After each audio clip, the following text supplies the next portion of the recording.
Hola, buenos días, buenas tardes, dependiendo de dónde se encuentren. Bienvenidos a las conferencias de CIMA, Movimiento de Cultura Espírita, de los días domingos. Inicialmente queremos darles unas indicaciones que por favor mantengan su video y su micrófono apagado para no interferir con el conferencista y el ancho de banda el día de hoy. De igual manera, los invitamos a que nos sigan y se suscriban a nuestras redes sociales, en nuestra página web CIMA movimientoespírita.org, Instagram, CIMA Movimiento Espírita, Facebook, Espiritismo Cardesiano Laico, Twitter, Venezuela Espírita, se escribe BZLA Espírita, y nuestro canal de YouTube, CIMA Cultura Espírita Oficial, donde también nos invitamos a que se suscriban y activen la campanita para que reciban oportunamente las notificaciones cuando publiquemos nuestros videos de los días domingos en diferido. También les recordamos que si tienen alguna duda, pregunta, deben hacerla mediante el chat para llevar un orden y darles una respuesta oportuna. Con ustedes los dejo con la profesora Yolanda Clavijo, directora de CIMA, Movimiento de Cultura Espírita de Venezuela.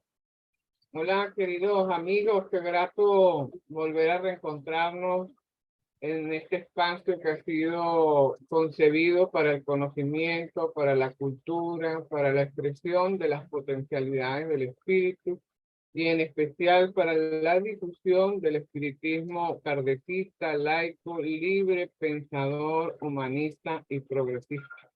A todos los miembros del Movimiento de Cultura Espírita CIMA, a quienes se integraron al nuevo grupo digital que hemos conformado, a todos la más cordial bienvenida. También recordarles que tienen a su disposición en la página de la Asociación Espírita Internacional CEPA los libros de la colección Libre Pensar.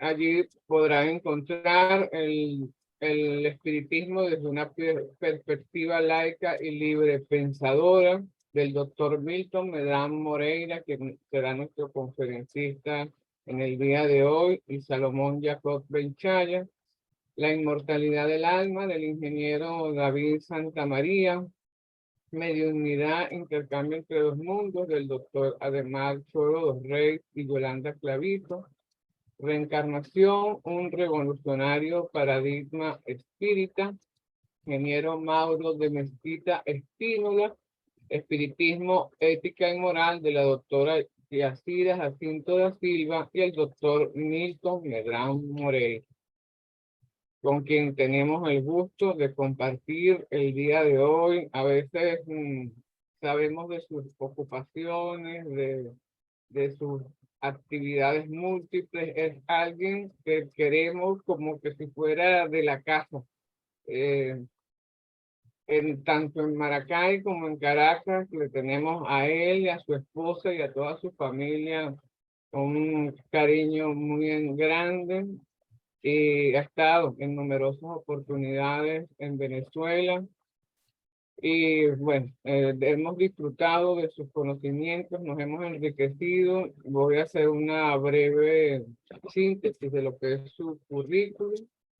Fue procurador de justicia jubilado del Ministerio Público de Río Grande do Sul en Brasil, abogado y periodista, escritor, autor de varios libros, entre los cuales se encuentran Derecho y Justicia, un olear espírita, Si todos fuesen iguales, el espiritismo en una perspectiva laica y libre pensadora, director de la revista La Reencarnación, de la Federación Espírita de Río Grande do Sul, miembro y expresidente del Centro Cultural Espírita de Porto Alegre, editor y director de la revista Opinión, que sale mensualmente del Centro Cultural Espírita de Porto Alegre. Presidió la Confederación Espírita Panamericana del año 2000 al 2008, articulista y colaborador de la revista Evolución. Hoy va a estar disertando acerca del tema Dios castiga. Bienvenido, Milton. Gracias por aceptar nuestra invitación. Es un honor tenerte con nosotros. Olá, Yolanda. Buenos dias, buenas tardes, queridos amigos. Saludo muito especial a los amigos de CIMA, Caracas, CIMA Venezuela, y a todos que nos honran con su presencia hoy, con su audiencia en esta importante actividad que realiza CIMA semanalmente. Para mí es siempre motivo de alegría, de orgullo participar, pero también como dice aquel bolero venezolano, de ansiedad, porque exige un esfuerzo muy especial de buscar hablar español, y normalmente no sale un español, sino que un portuñol.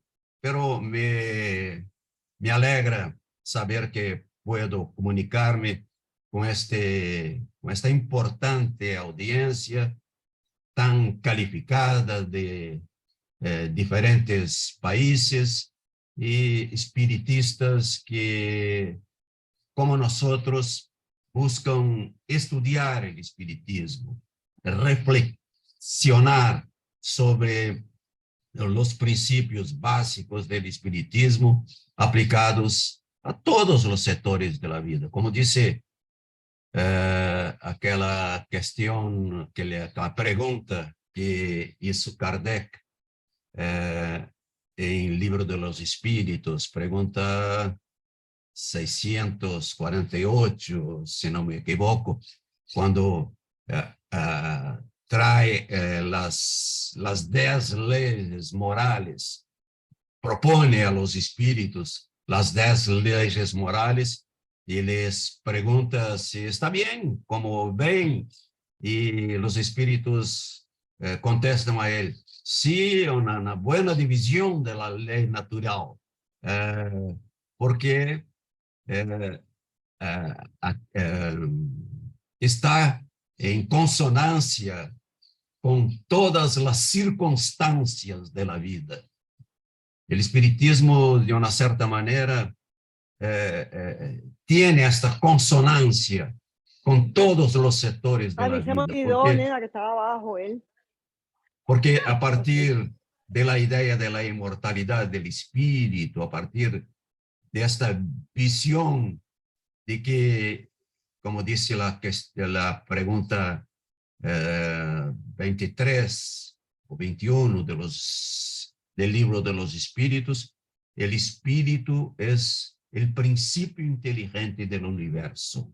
Entonces, el espiritismo tiene esta visión universal, plena, llena, y tiene a ver con todas las circunstancias de la vida.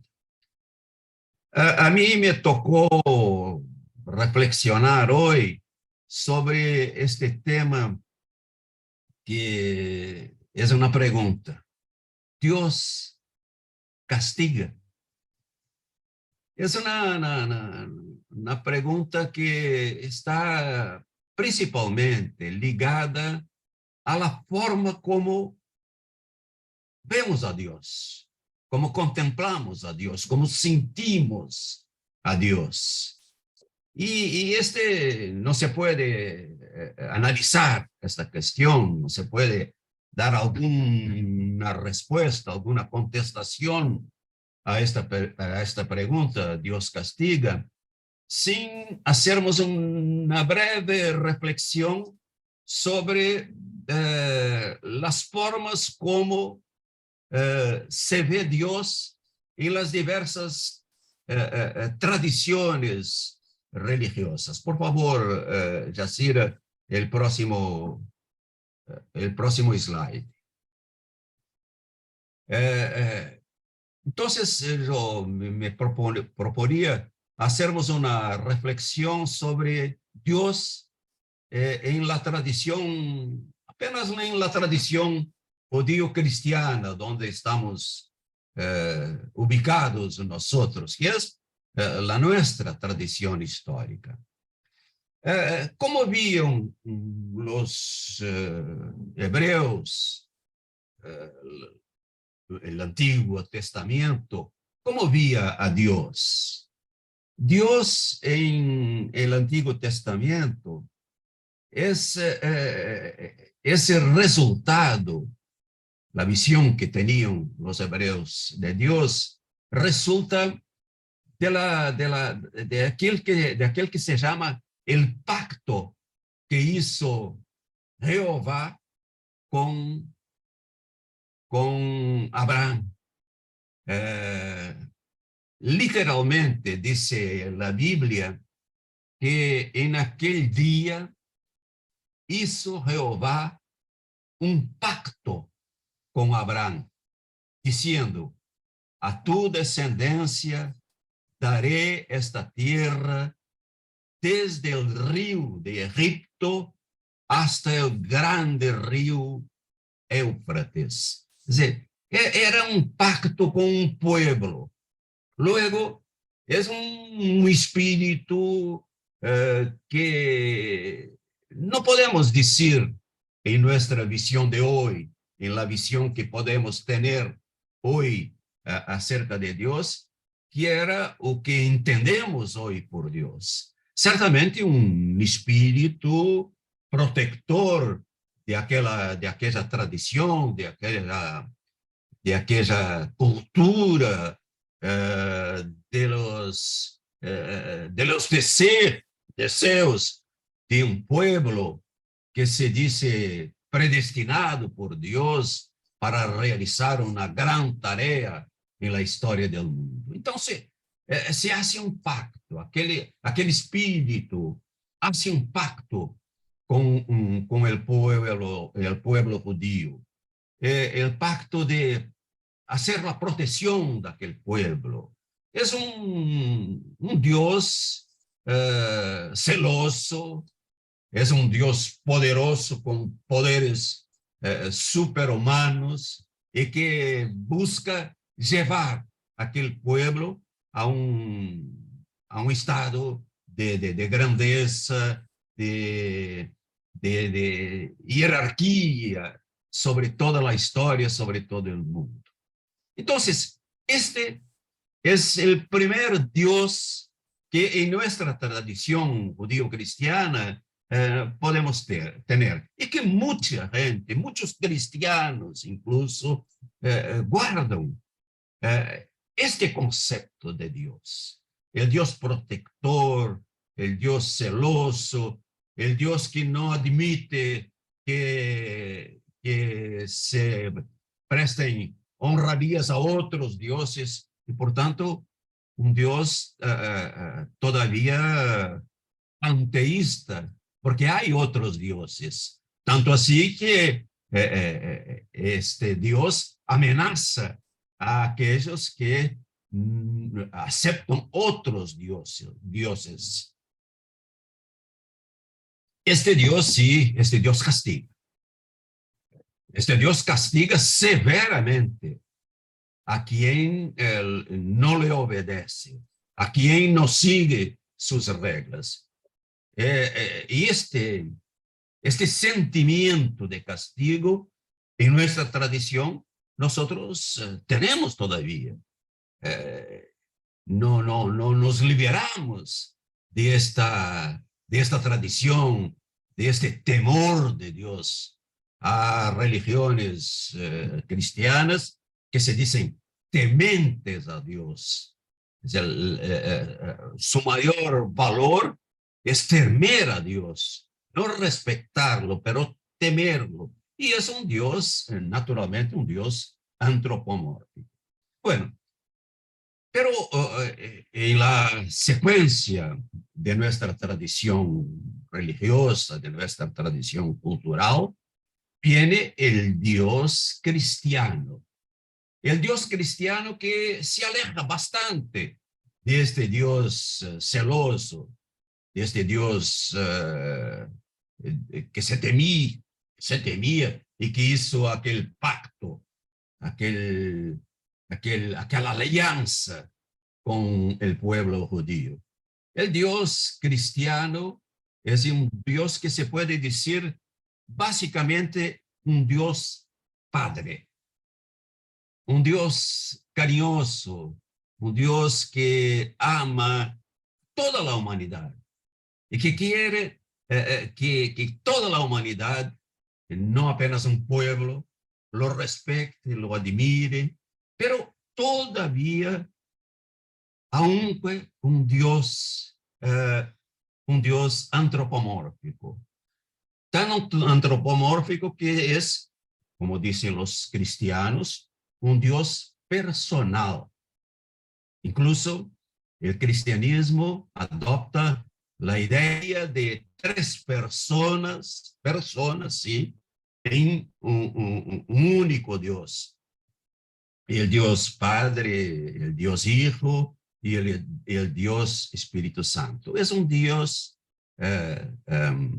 cariñoso, amoroso, pero todavía un Dios que podemos decir, sí, un Dios humano, porque Padre. Yo hice un trabajo en un simposio del pensamiento espírita que se realizaba en Santos, que se realizó durante muchos años en Santos. Hizo un trabajo con el título de el Padre, el Hijo y el Espíritu, sustentando que el Dios cristiano no es lo mismo Dios espírita, que debemos avanzar un poco sobre esta idea de Dios Padre, esta idea que nos infunden principalmente nuestros padres cuando somos chiquitos, cuando somos pequeños, y nuestra madre principalmente, que nos hace ver Dios como el Padre del cielo. Es una visión que está muy adecuada a los chiquitos, a los pequeños. Yo me recuerdo muy bien de un poema en portugués que yo voy a tentar recitar ahora. Poema de Casimiro de Abreu, un gran poeta romántico de Brasil, que muestra bien este Dios, que dice así: eu me lembro, eu me me acuerdo, eu me lembro, era pequeno, brincava na praia, o mar bramia, e erguendo o dorso altivo sacudia a branca espuma para o céu sereno, a branca espuma ao cielo sereno. E eu disse a minha mãe neste momento, eu digo a minha madre neste momento: que dura orquestra, que furor insano, que pode haver maior do que o oceano, ou que seja mais forte do que o vento. Minha mãe, minha madre, olhou para o céu, virou ao cielo e contestou, e respondeu: um ser que nós não vemos é maior do que o mar que nós tememos, mais forte que o tufão, mais forte que o tifão. Meu filho é Deus, mi hijo es Dios. Esta es la idea que todos nosotros guardamos de Dios por nuestra infancia, por nuestra tradición judío-cristiana. Un gran pensador que tuvimos aquí en Porto Alegre, en el Centro Cultural Espírita, fue Mauricio Herbert Jones, que a pocos años nos dejó. Jones decía: la idea del cristianismo, el mensaje cristiana, es muy buena para niños y para los cristianos infundirem a los indígenas de un Dios cariñoso que a todos quiere, pero es una visión que no es la visión espírita todavía. El espiritismo cristiano, me parece, se quedó mucho en esta visión cristiana de Dios y no avanzó, porque no me parece que esta sea la visión de Dios, que la pregunta número 1 del libro de los Espíritus nos inspira. Por favor, la siguiente projeción, Yacira. Ahí tenemos que reflexionar un poco sobre estas dos corrientes de pensamiento que tratan sobre Dios. Es el teísmo y el deísmo. Son dos corrientes diversas de pensamiento. El teísmo es exactamente esta visión que está ligada a la fe, a la creencia en un ser fuera de la materia, fuera de las leyes que nos rigen, que nos conducen. El teísmo es el Dios de las religiones. Es aquel Dios que impone a nosotros la creencia por encima de todo. Es más importante que todo, es la fe, es la creencia. Es como aquel episodio bíblico en que Abraham, en que Dios, en que Jehová exige de Abraham el sacrificio de su hijo, que exige que él va a que la haga una hoguera y que sacrifique su único hijo, Isaac, para demostrar su fe.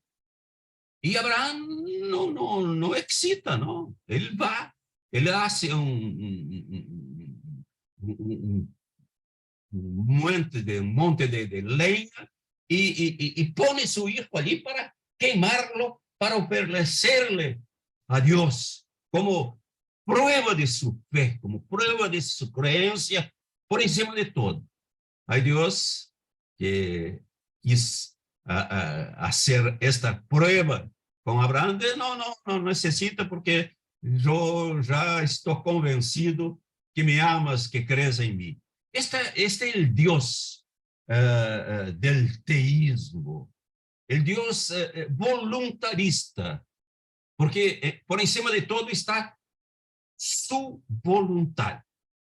No está la razón. La razón humana no existe para el teísmo. Lo que existe por encima de todo es la fe, es la creencia.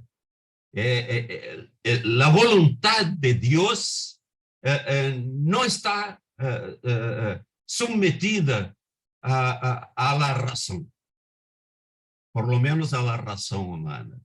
Es lo que decía un pensador cristiano de la antigüedad, de los primeros siglos del cristianismo, que fue Tertuliano. Él decía así: credo quia absurdum, uma expresión latina que significa creo porque es absurdo. Yo creo porque es absurdo. Es decir, el absurdo racional no impide la fe. Es el teísmo. Ya el teísmo, al contrario de las bases del teísmo, que consiste notadamente en la revelación directa de las informaciones de los antepasados y la revelación directa de Dios. Al contrario de esto, el deísmo se fundamenta en la razón, en el libre pensamiento y en las experiencias personales. Estas son las distinciones que se hace entre el teísmo, la fe religiosa, que pone sobre todo la fe, el voluntarismo divino, y el deísmo. El deísmo, entonces, él busca Dios en las leyes naturales. Es como decía Einstein, es decir, Dios es el legislador y es la propia ley. Entonces, la pregunta que se hace en este punto, ¿dónde se ubica el espiritismo? El espiritismo se ubica en el teísmo religioso que viene de la revelación, que viene de la tradición, que viene de la idea de que Dios está por encima de las leyes que conocimos, o el deísmo, que busca reflexionar sobre Dios, que busca interpretar Dios a partir de las leyes naturales. ¿Dónde se ubica el espiritismo? La próxima, por favor, Yacira. Bueno, yo digo siempre que el factor Dios en el espiritismo es un tema en permanente evolución. Un tema que no se esgota, que no se finda. Es un tema en permanente proceso de evolución. Dios no es el factor esencial de la propuesta espírita. El factor esencial de la propuesta espírita es el espíritu, que nosotros podemos de una cierta forma comprender. Dios está en un ámbito que nosotros buscamos alcanzar, pero está siempre, como decía Leon Denis, está siempre en evolución, está siempre cambiando de acuerdo con el avance del conocimiento. Leon Denis decía, la ciencia, escribió esto en el libro Después de la muerte, la ciencia, decía Leon Denis, en la medida en que avanza el conocimiento de la naturaleza, ha logrado hacer retroceder la idea de Dios. Entonces, en la misma medida en que avanza el conocimiento de la naturaleza, retrocede la idea de Dios. Pero, añadía Leon Denis, pero esta crece retrocediendo. En la medida que crece, en la medida que retrocede, crece la idea de Dios. Porque Dios es el absoluto y nosotros somos relativos. Entonces, es una idea en constante evolución. El espiritismo, en la pregunta número 1, Kardec se preocupó inicialmente con esta idea, a partir de la idea del espíritu inmortal, de la visión que tenía del hombre como espíritu inmortal, como espíritu que vence a la muerte, que sigue evolucionando. A partir de esta idea central, que es la idea central del espiritismo, la primera reflexión que hizo Kardec y puso en la cuestión, en la pregunta número 1 del libro de los Espíritus, fue esta, que él pregunta así: ¿qué es Dios? Y él no pregunta quién es Dios. Él pregunta ¿qué es Dios? ¿Qué cosa es Dios? Qu'est-ce que c'est Dieu en francés? ¿Qué cosa es Dios? ¿Qué es Dios? Y no, ¿quién es Dios? ¿Cómo lo entienden todavía hoy los cristianos, la teología cristiana, que ve a Dios como persona, Dios personal, en 3 personas. Kardec, ya en la pregunta número 1 del libro de los Espíritus rompe con esta tradición preguntando ¿qué es Dios? Y no ¿quién es Dios? Y esta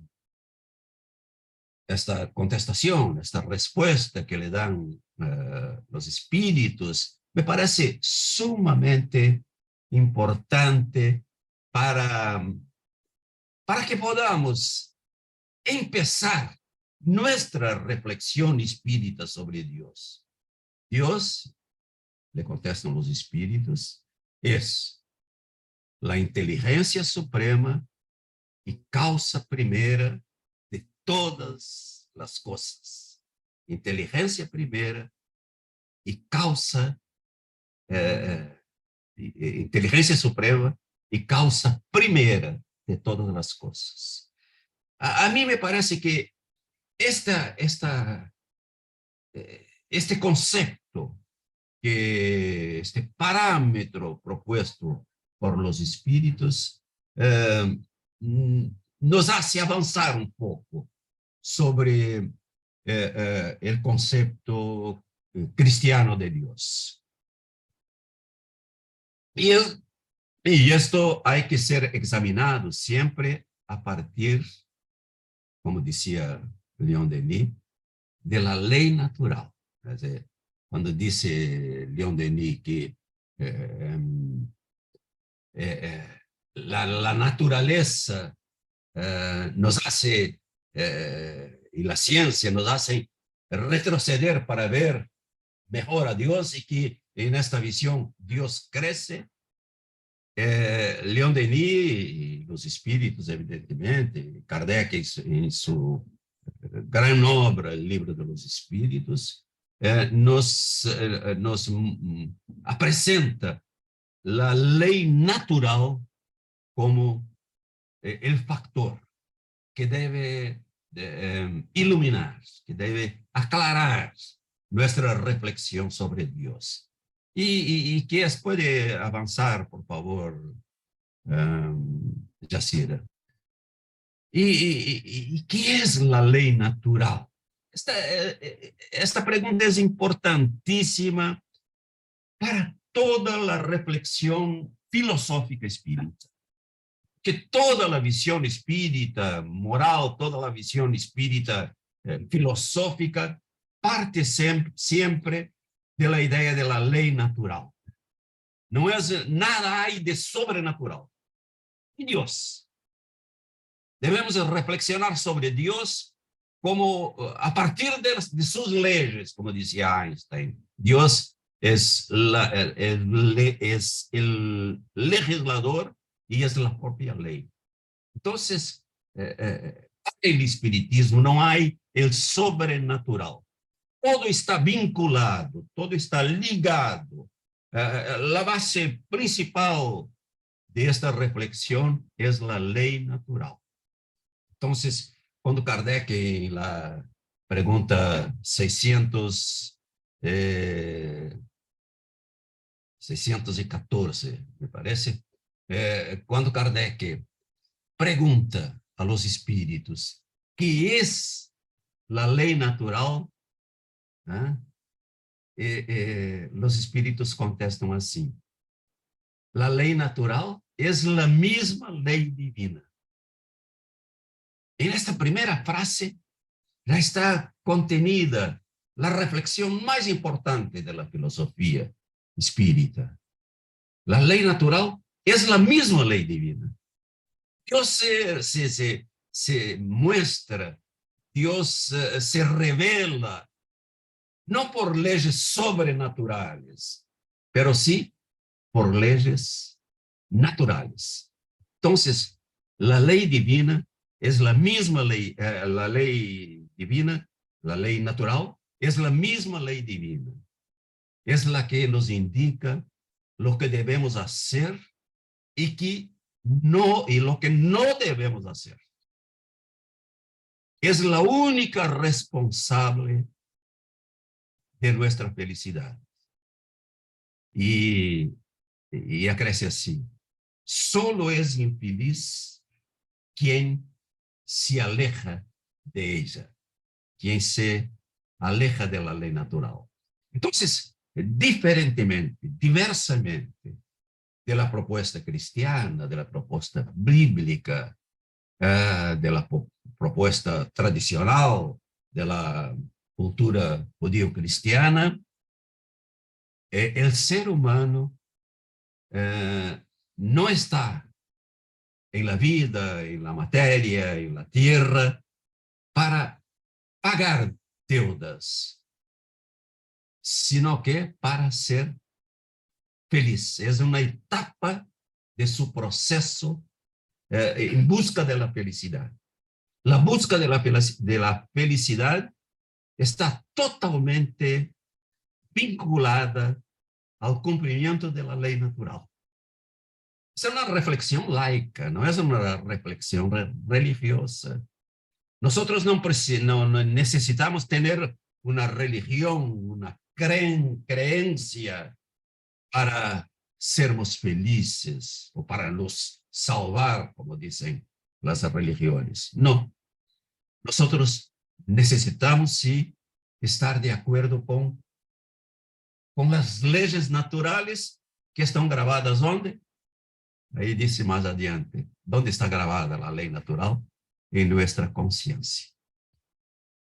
Entonces, es una visión que se aleja bastante de aquel Dios, mucho más de aquel Dios del Antiguo Testamento, y también del Dios Padre que nos castiga, que nos premia, que nos recompensa cuando hacemos el bien y que nos castiga cuando hacemos el mal. No, es un proceso natural, un proceso que cabe a nosotros mismos administrar.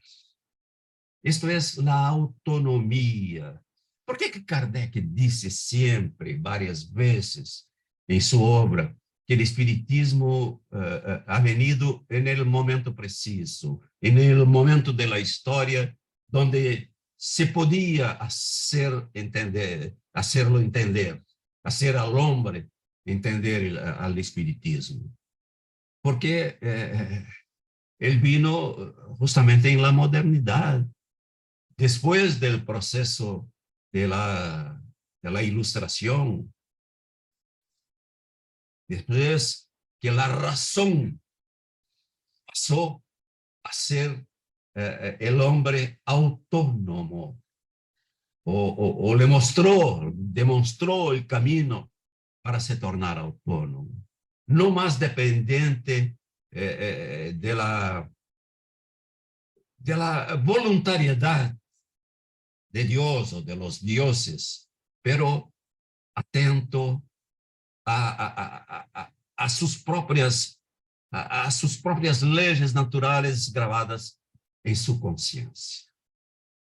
Esto no significa, queridos amigos, que no suframos por los actos que realizamos cuando los hacemos erradamente, equivocadamente. No, al contrario. Esto indica que nosotros somos los verdaderos artífices de nuestra caminada, de nuestra evolución, que no necesitamos que alguien nos diga lo que debemos hacer. La revelación espírita, diversamente de la revelación religiosa, no nos dice, oh, debes hacer así, así, tienes tales y tales mandamientos. No, dice así, no. Acciona de acuerdo con tu conciencia, porque ella está grabada en tu íntimo, en tu propia personalidad. Sigue las leyes naturales y serás feliz. Notadamente es esto que dice la definición de ley natural. Entonces, esto nos pone en una responsabilidad muy grande, que no estamos aquí para recibir durante la vida premiaciones o castigos por todo lo que hacemos. Y sí, estamos en un proceso de crecimiento, de entendimiento mejor de la ley natural, porque aunque esté grabada en nuestra conciencia, ni siempre la conocemos suficientemente. No, nosotros la vamos conociendo en la medida en que buscamos en la propia ley natural las respuestas a nuestras indagaciones más íntimas. Entonces, puede pasar, Jacira. Entonces, tenemos así que la evolución, que es un proceso doloroso, no es un proceso simple.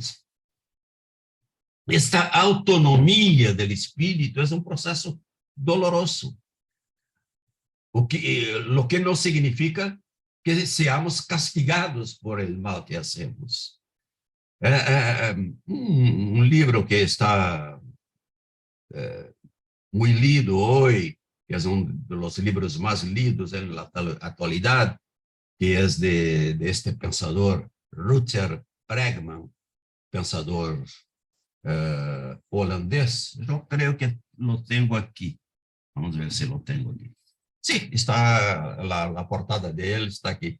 Yo estoy leyendo este libro, que se llama Humanidade, uma história optimista do homem. Humanidade, uma história optimista del hombre.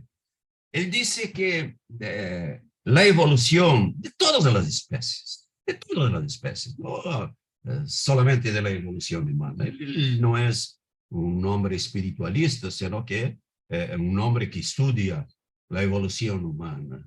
Y él dice que la evolución, en cualquier nivel, la evolución requiere tres cosas. Requiere mucho sufrimiento, mucha lucha y mucho tiempo. Sufrimiento en el sentido no de castigo, mas sufrimiento en el sentido de que vamos aprendiendo las reglas del buen vivir, y esto aprendemos solo con la experiencia, y la experiencia nos hace sufrir. Con mucha lucha, porque él necesita de la disposición humana y que exige para todas las especies. La evolución requiere mucho tiempo. Entonces, esos tres ítems, sufrimiento, lucha y tiempo, son necesidades que todo el ser humano o no, que toda la naturaleza exige para evolucionar. Esses días me decía un especialista en vitivinicultura que el fruto de la videra, la uva, sufre mucho para alcanzar el teor necesario para producir un buen vino. Necesita en un determinado tiempo, necesita de la sequía, necesita de que no necesita de agua, no quiere agua, porque en la sequía ela produce el azúcar necesario para producir un buen vino. Y así es toda la naturaleza. Sufre. Cuando me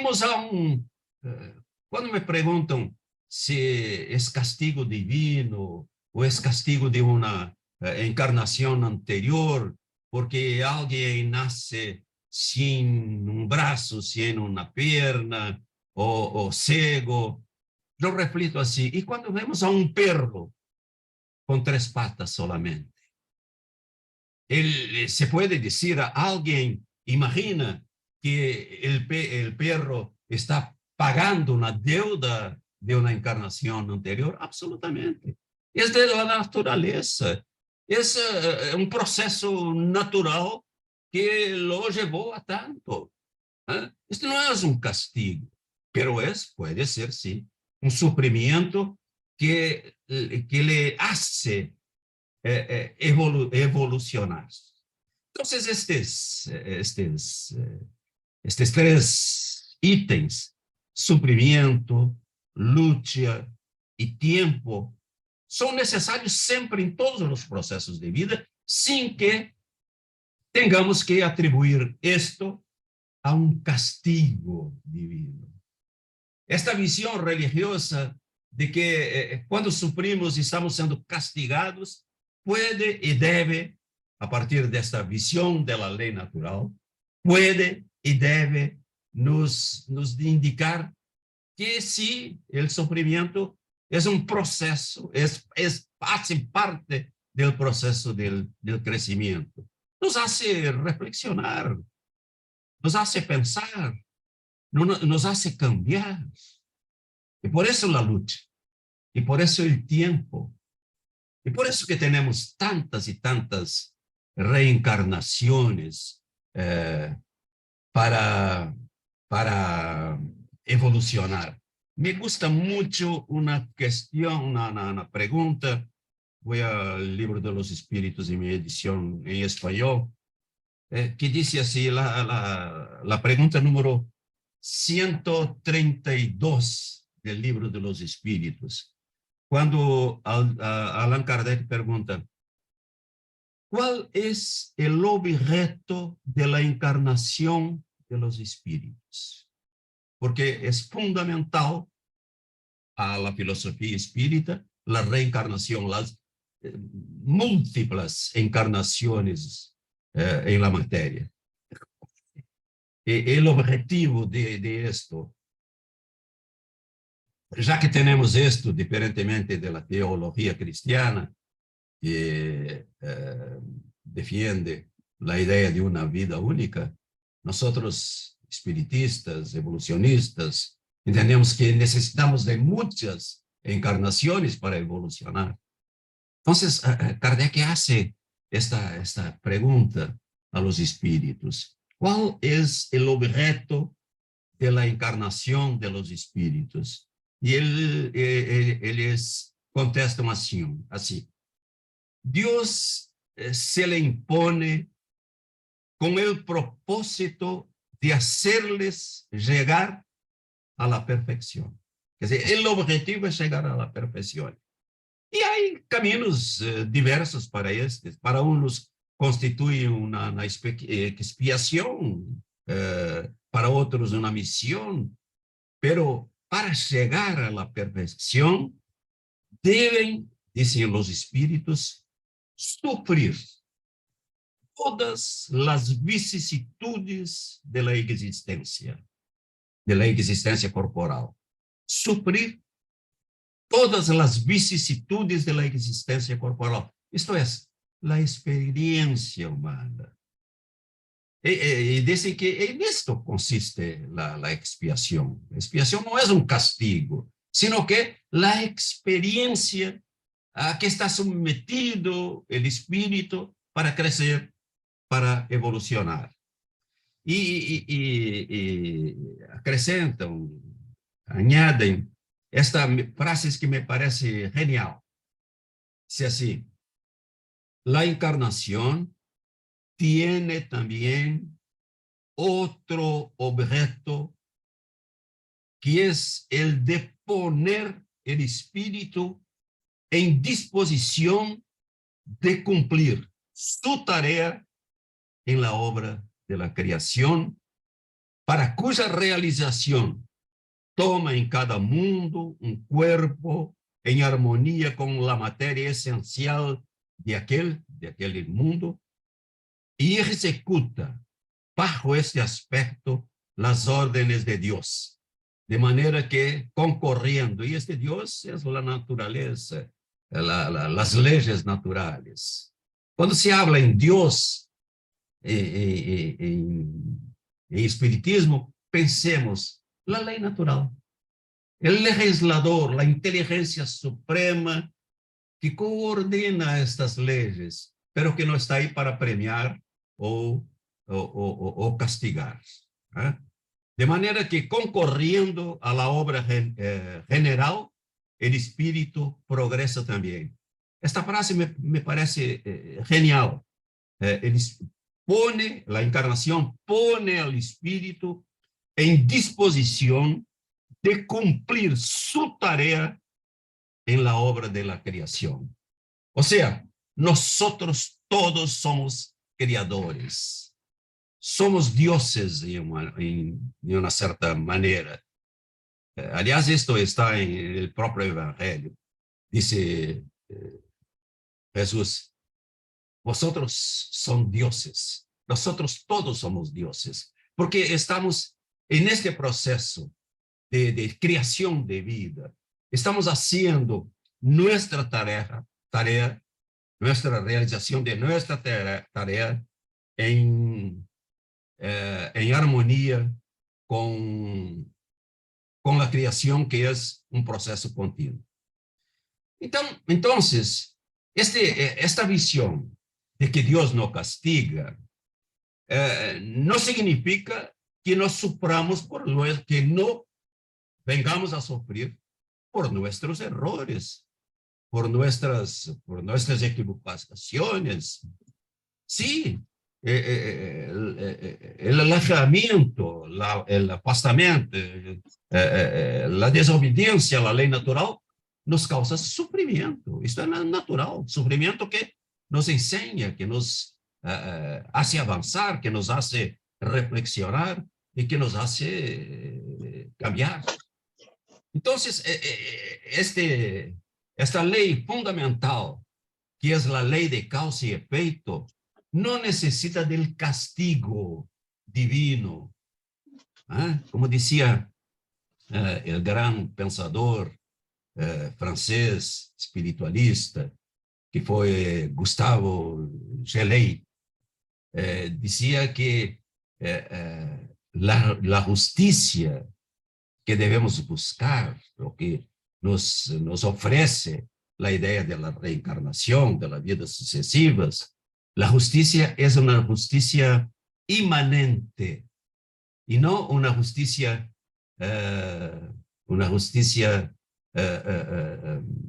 trascendente. No, es una justicia inmanente que está contenida en la propia ley, que está contenida en la vida. Sí que existe la necesidad de buscarmos un Dios que castigue y que premia. Está inclusa en las leyes naturales. Entonces, como puede pasar, por favor, Jacira. Hay este mensaje que se atribuye, no sé si es, porque Internet muchas veces atribuye a personas que no hicieron, que no son autores de la mensaje, pero siempre que encuentro este mensaje, veo que se la atribuye a Einstein, que es un mensaje muy aclarador, que dice así, y que define bien la vida, que define bien este proceso de causa y efecto, sin necesidad de atribuirnos esto a un Dios que castiga. Es un proceso de la vida. Entonces dice así Einstein, la vida es como jugar una pelota en la pared. Si fuera jugada una pelota azul, ella volverá azul. Si fuera jugada una pelota verde, ella volverá verde. Si la pelota fuera jugada débil, ela voltará débil. Si la pelota fuera jugada con fuerza, ella voltará fuerza. Y nos da este consejo Einstein. Por eso, nunca juegue una pelota en la vida de manera que usted no esté preparado para recibirla. Esta es la ley de causa y efecto. Nunca juegue una pelota en la vida de manera que usted no esté preparado para recibirla. La vida no da, ni presta, no se conmueve, ni se apieda. Todo que ella hace, todo que ella hace es retribuir y transferir aquello que nosotros le ofrecemos. Esta es la visión, una visión perfectamente espírita, que nosotros espíritas podemos adoptar sin esta necesidad de un Dios que castiga. Desplazando la responsabilidad de nuestras acciones, de nuestros actos, para nosotros mismos, y no para un juzgador, alguien que nos juzga a todo momento y que nos juzgará en un juzgamiento eterno después de la muerte. No, nosotros somos los propios jueces de nosotros.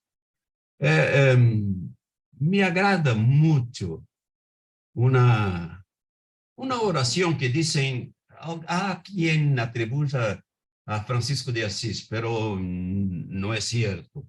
Fue un obispo protestante que si no me equivoco, en la Primera Guerra Mundial hizo esta oración y la mandó para los soldados americanos que estaban en la guerra. Y que yo aprendí esta oración, la primera vez que la vi, fue cuando yo trabajaba como promotor de justicia, como fiscal, en una ciudad del interior, donde había un grupo de alcohólicos anónimos, y que me invitaba siempre para asistir a sus reuniones. Los alcohólicos anónimos, en el inicio, no sé si todos los grupos, pero en el inicio de la reunión, acostumbraban recitar esta pequeña oración que es atribuida, según pesquisé, a un obispo protestante americano, que dice así: Señor, concédeme serenidad para aceptar todo aquello que no puedo cambiar. Entonces, serenidad para aceptar todo aquello que no puedo cambiar.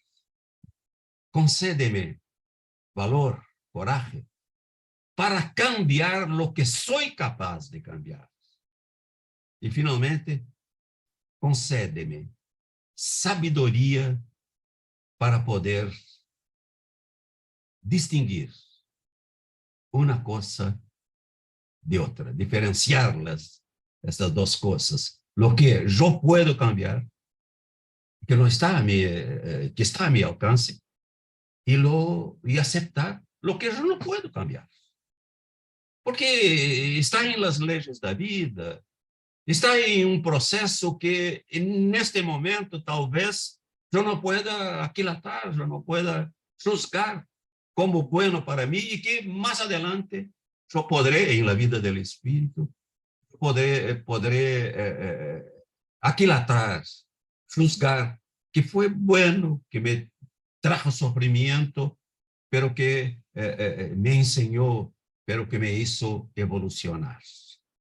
Entonces, esta, queridos amigos, es la visión que tiene el espiritismo acerca del sufrimiento, que está íncito, que está en la vida, que está en nuestro proceso de crecimiento, y que no necesita de esta visión de un Dios voluntarista que privilegia la fe, la creencia por sobre todo, y si yo no lo creo, yo seré castigado. Hay cristianos que dicen que hay pecados que no tienen perdón, dicen que son los pecados contra el Espíritu Santo y interpretan que el mayor pecado contra el Espíritu Santo es el ateísmo, es la no creencia en Dios.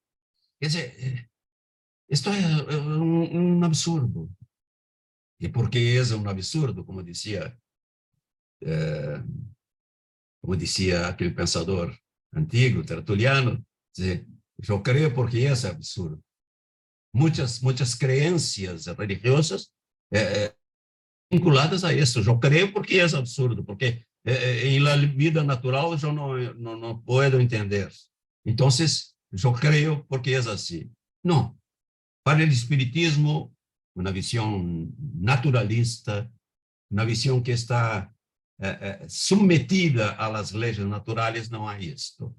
Y sería un absurdo Dios castigar a alguien solamente porque no cree en él, en este Dios de las religiones. Sería absolutamente irracional. Yo mismo conozco ateos que son personas maravillosas. Entonces no está en la fe el valor de la vida.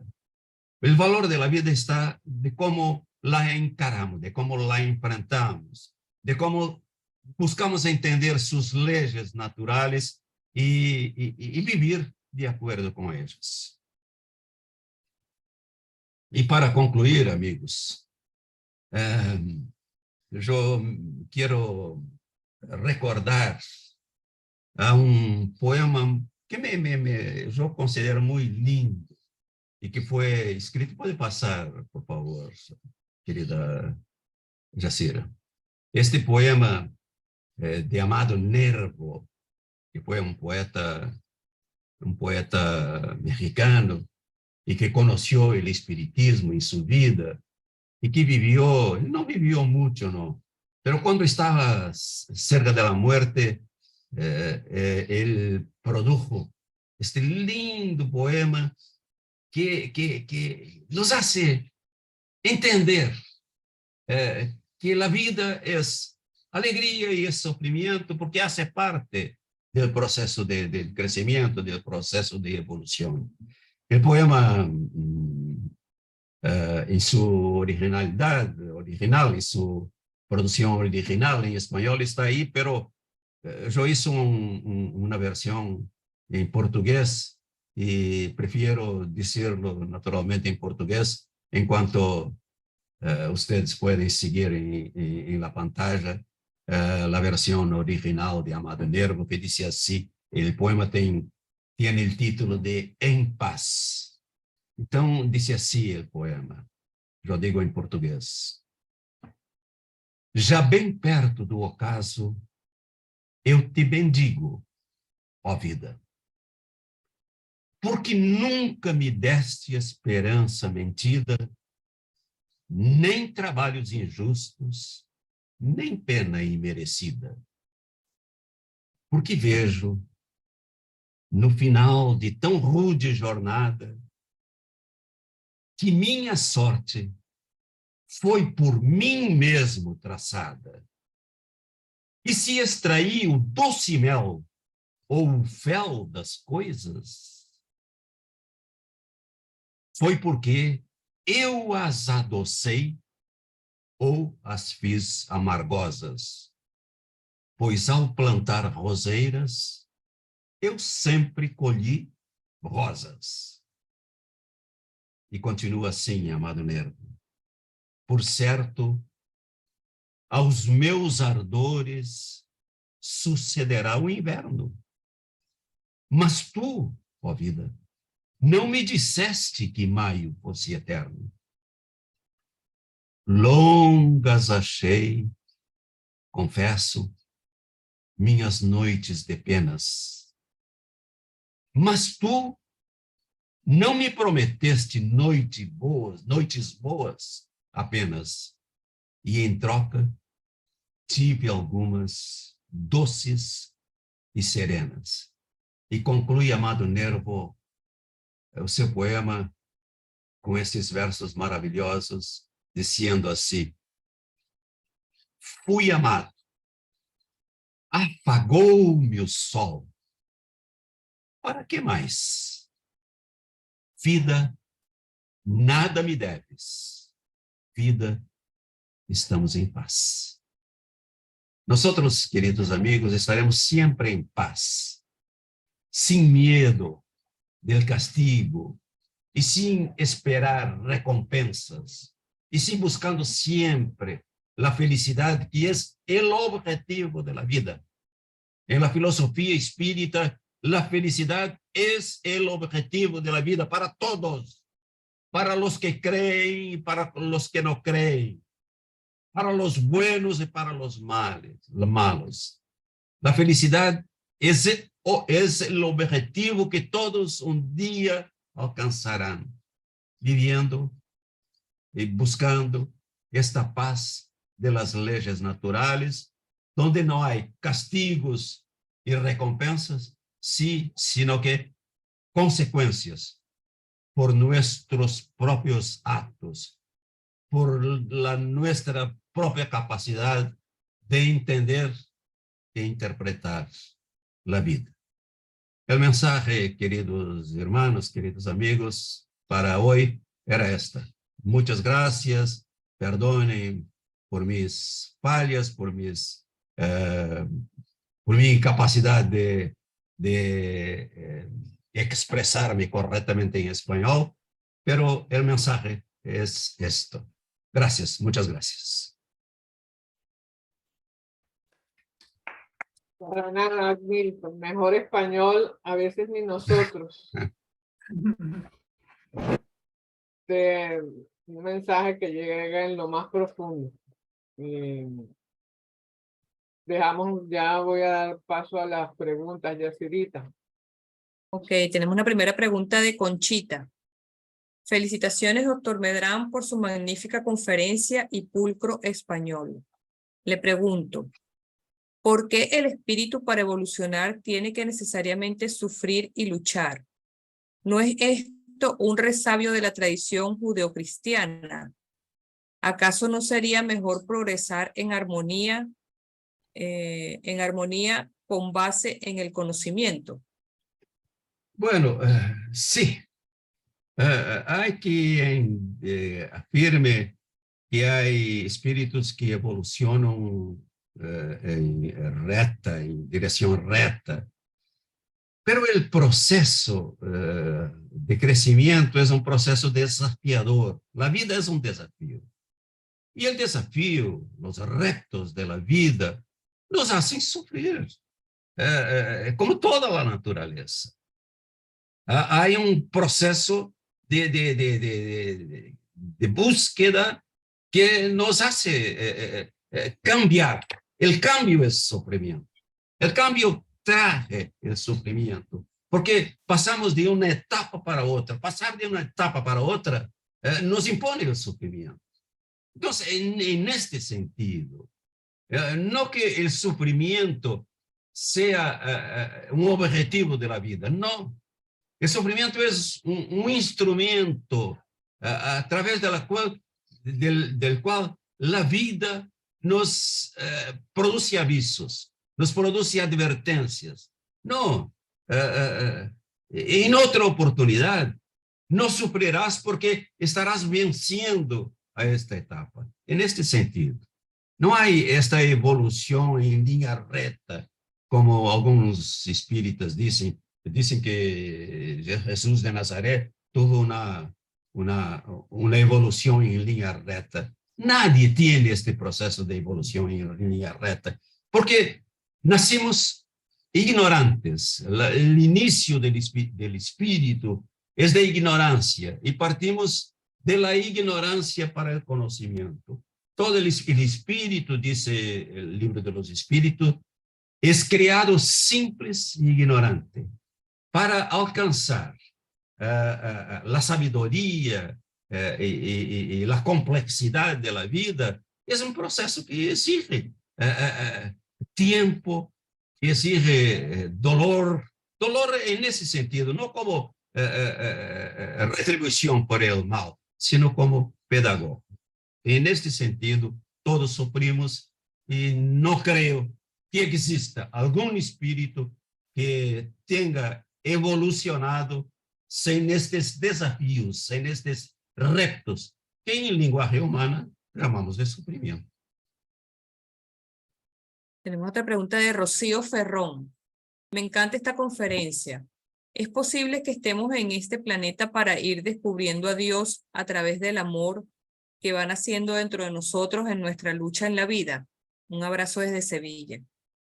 Gracias, gracias. É verdade, a convivência. Por isso que Kardec puso entre as leis de la vida, las leyes morales o leyes de Dios, que son la misma cosa, leyes naturales y leyes de Dios, puso la ley de sociedad. Esto es, de la convivencia. Y la convivencia también hace sufrir. ¿Quién no sufre con la convivencia familiar? ¿Quién no sufre con la convivencia con otras personas que tienen ideas diversas de nosotros? Pero la convivencia, que es sufrimiento, nos hace crecer, nos hace aprender. Es importantísima esta convivencia, que debe se transformar en amor, que debe se transformar en tolerancia, que debe se transformar en aceptación del otro, porque está en un proceso diverso, en una etapa diversa de nosotros. Y esto ocurre fundamentalmente en el ambiente familiar. Nosotros no tenemos en nuestra familia, nadie tiene en su familia todas personas en el mismo nivel moral, intelectual. Sus experiencias son diversas. Y como decía Portero, así como en una familia nosotros amamos nuestro hijo que sufre con sus deficiencias, en la humanidad también debemos hacer lo mismo, porque todos somos hermanos, porque todos somos una gran familia que es la humanidad.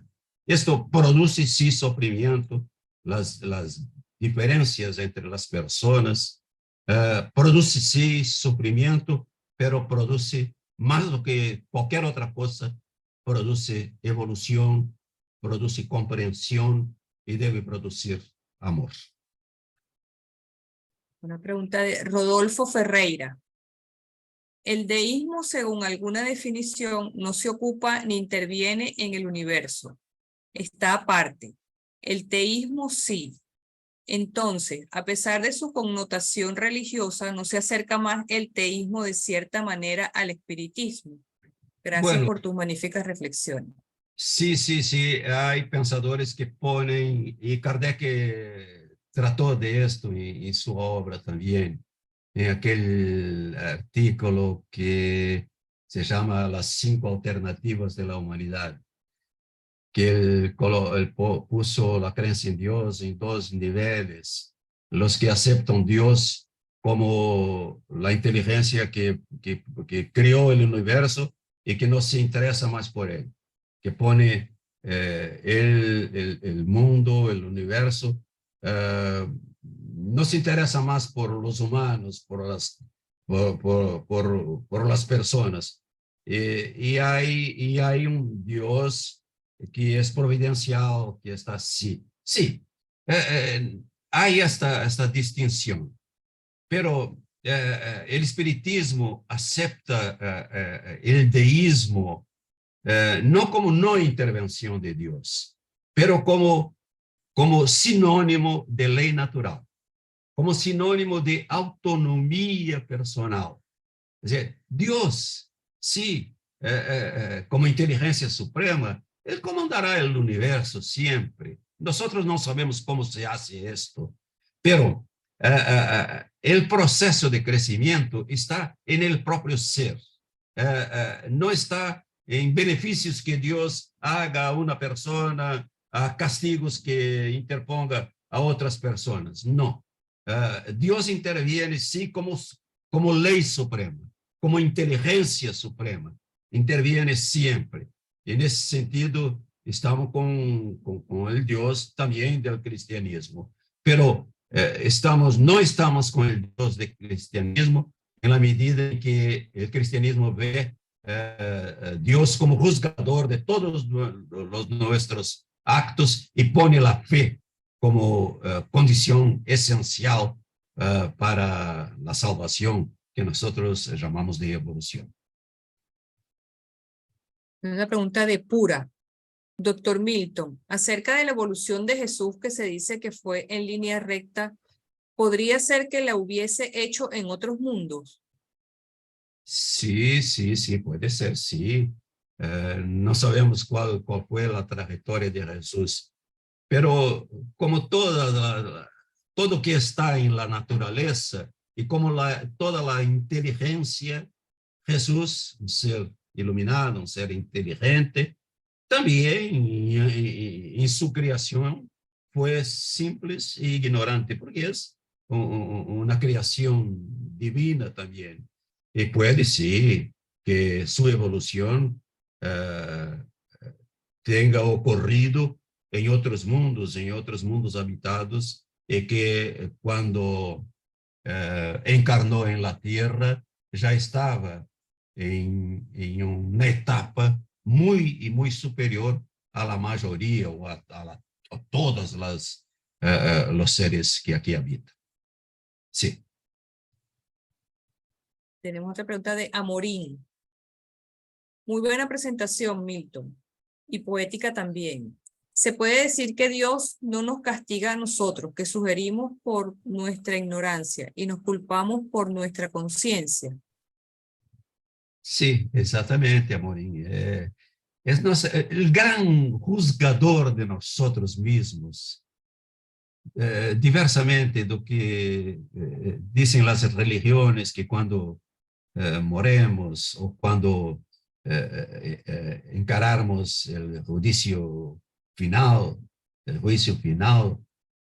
vamos a tener nuestra suerte definitivamente puesta con el sufrimiento eterno, o según otros con la destrucción o con la bienaventuranza eterna. No. Nosotros, seres inteligentes, tenemos la presencia de Dios en nosotros básicamente por el uso de la razón.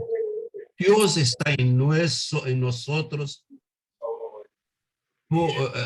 El indicativo de la presencia de Dios en nosotros es justamente la razón, la capacidad de nosotros juzgarnos a nosotros mismos.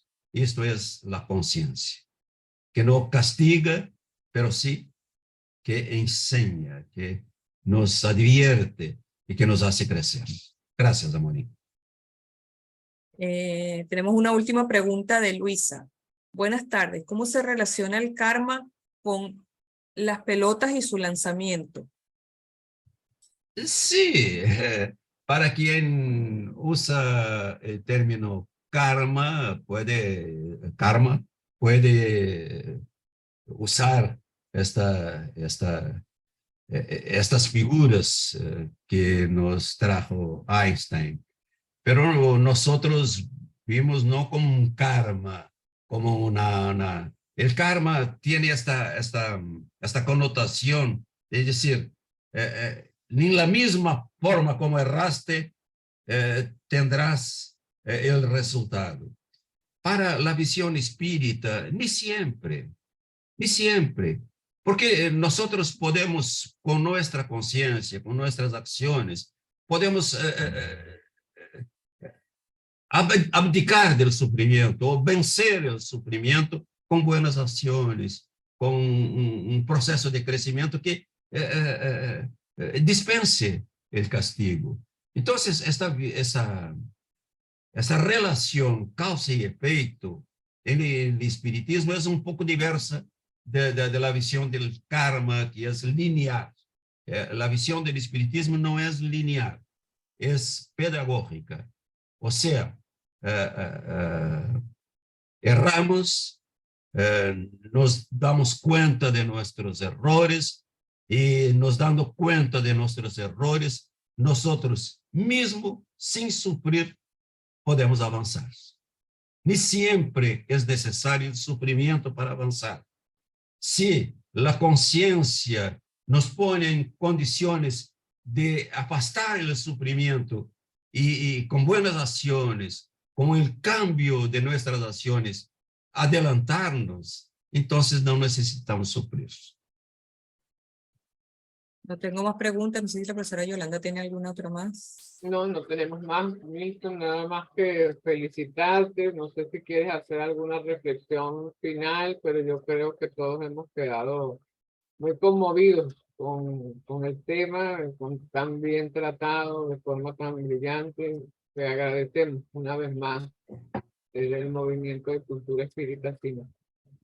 Yo que agradezco, Yolanda, muy feliz de poder encontrar gente tan buena, gente tan querida, y que últimamente nos vimos apenas por este instrumento tan valioso que es la comunicación por Internet, que, en fin, puede matar un poco este deseo de nos vermos más seguidamente. Muchas gracias. Así es. Un abrazo, Milton. Mucho cariño. Gracias, gracias, gracias.